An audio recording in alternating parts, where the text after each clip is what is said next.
Tere! Minu nimi on Jaanus ning siin räägime psühholoogiast ja vaimsest tervisest lihtsalt, teaduspõhiselt ja praktiliselt. Viimases videos rääkisime sellest, kuidas ennast pingelises olukorras rahustada. Aga see tekitab ühe huvitava küsimuse. Kas eesmärk peaks üldse olema oma emotsioone kontrollida? Või on olulisem õppida neid mõistma? Kujuta ette, et saad eksamil oodatust halvema tulemuse. Muidugi sa tunned pettumust.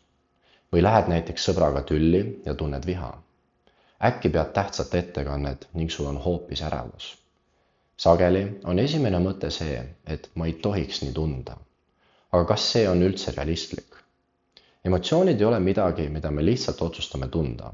Sa ei ärka hommikul üles ja ei mõtle, täna valin ärevuse või täna otsustan olla hoopis kurb. Emotsioonid tekivad suuresti automaatselt. Need on aju viis anda märku, et miski meie ümber või meie sees on oluline. Mõtle korraks valule. Kui puudutad kogemata kuuma pliiti, siis sa tunned valu. Sa ei vali seda tunnet. Valu annab märku, et pead oma kätt kaitsma. Emotsioonid töötavad natuke sarnastel põhimõtetel. Need ei ütle alati tõtt, aga nad annavad märku, et aju peab midagi oluliseks. Näiteks hirm võib aidata märgata ohtu. Kurbus võib aidata toime tulla kaotusega. Viha võib märku anda, et sinu piire on ületatud. Rõõm võib suunata sind tegevuste juurde, mis on sinu jaoks olulised. Isegi ebameeldivatel emotsioonidel võib olla oma eesmärk. Probleem ei ole tavaliselt selles, et emotsioon tekib. Probleem tekib sagedamini selles, kuidas me sellele emotsioonile reageerime. Näiteks võib inimene tunda ärevust enne esinemist.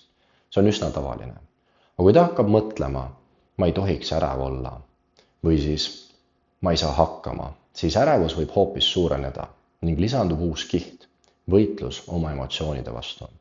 See ei tähenda, et me peaksime kõiki emotsioone lihtsalt järgima. Kui tunned viha, ei tähenda see, et peaksid kellegi peale karjuma. Kui tunned hirmu, ei tähenda see alati, et olukord on päriselt ohtlik. Emotsioon annab infot, aga ta ei pea tegema otsuseid sinu eest. Sellepärast räägivad psühholoogid sageli emotsioonide märkamisest ja mõistmisest. See tähendab, et enne tegutsemist võiks korraks endalt küsida, mida ma praegu tunnen, mis võis selle tunde käivitada ja kas see tunne räägib mulle millestki olulisest ja alles siis otsustada, mida edasi teha. Võtame ühe lihtsa näite. Sa saad sõbralt lühikese vastuse, ainult ühe sõna. Okei.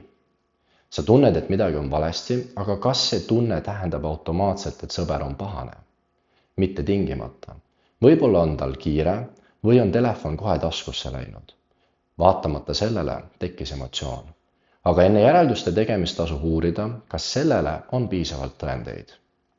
Veel üks oluline asi. Mõnikord arvavad inimesed, et tugev emotsioon kestab igavesti. Tegelikult muutuvad emotsioonid pidevalt. Nad tulevad ja lähevad. Ja kui sa ei toida neid pidevalt uute hirmumõtete, muretsemise või olukorra vältimisega, hakkavad need enamasti aja jooksul vaibuma. See ei juhtu alati kiiresti. Aga emotsioonid ei jää tavaliselt samale tugevusele pidama. Mida selle teadmisega siis praktiliselt teha? Kõigepealt, proovi oma tunnet lihtsalt nimetada. Praegu ma tunnen ärevust. Praegu ma olen pettunud. Praegu ma olen vihane. Uuringud näitavad, et emotsiooni sõnastamine võib aidata selle intensiivsust vähendada. Teiseks, küsi endalt, mida see emotsioon üritab mulle öelda?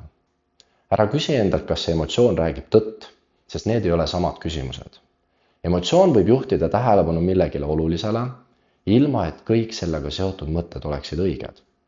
Ja kolmandaks, pea meeles, et sul ei ole alati kontrolli selle üle, milline emotsioon tekib. Küll aga on sul sageli rohkem mõju sellele, mida sa pärast selle tekkimist teed. Ja just see mõjutab pikemas perspektiivis kõige rohkem sinu heaolu. Kui sellest videost jääb meelde ainult üks mõte, siis olgu see järgmine. Emotsioonid ei ole meie vaenlased, keda tuleb alla suruda.